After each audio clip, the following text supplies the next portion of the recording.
Hi అండి అందరికీ welcome back to my channel. మనకి సమ్మర్ అనగానే గుర్తుకొచ్చేది మ్యాంగోస్లో ఇంకా మనం సంవత్సరం పాటు నిల్వ ఉండే ఆవకాయ పచ్చడి కూడా పెట్టుకుంటాం కదా. ఈసారి ఆవకాయ అయితే నేను ఆవకాయ, ఎందుకంటే మేము ఊరు వెళ్ళాము, నా హెల్త్ బాగాలేదని ఇంకా అక్కడే మామిడికాయ పచ్చడి కూడా పెట్టుకున్నాము.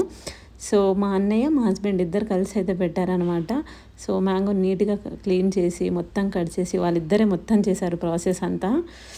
సో ఎంతైనా అందులో కొత్త ఆవకాయ అంటే మనకు ఎమోషన్, వేడి నెయ్యి అన్నంలో వేసుకొని తింటే ఉంటుంది పచ్చడితో, సూపర్గా ఉంటుంది కదా. శుభ్రంగా ప్రాసెస్లోకి వెళ్ళిపోదాం. ఆవాల పొడి, కారం, ఉప్పు, నువ్వుల నూనె, ఎల్లిపాయలు అండ్ మేమైతే జీరా పౌడర్ కూడా కొద్దిగా మీరు యాడ్ చేసుకోండి, లేకపోతే స్కిప్ చేసేయచ్చు, బాగుంటుంది.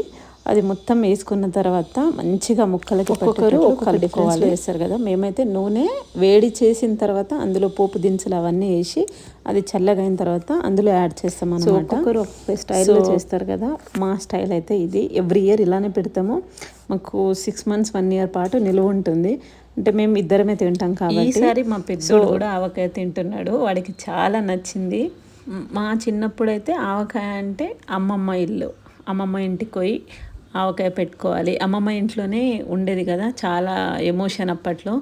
ఇప్పుడు కూడా చాలామందికి ఉంది, కానీ ఎవరు బిజీలో వాళ్ళు అయిపోయారు. నూనె పోసిన తర్వాత చూసారా కొద్దిగా కలర్ చేంజ్ అయినట్టు కనిపిస్తుంది, బట్ మొత్తం కలిపిన తర్వాత చూడండి చాలా బాగుంటుంది ఆవకాయ. వాళ్ళేమో అన్ని స్పైసెస్ యాడ్ చేసి పక్కన పెట్టేస్తే మా డాడీ పాపం అక్కడే కలిపిండు అనమాట. ఆవకాయ మొత్తం కలిపి జార్లో వేసేసిన తర్వాత మిగిలిన దాంట్లో అందులో అన్నము నెయ్యి వేసి మా డాడీ అయితే అందరికీ ముద్దలు పెట్టిండు. అందులో ఫస్ట్ తిన్నది మా ఆయన, మా అన్నయ్య.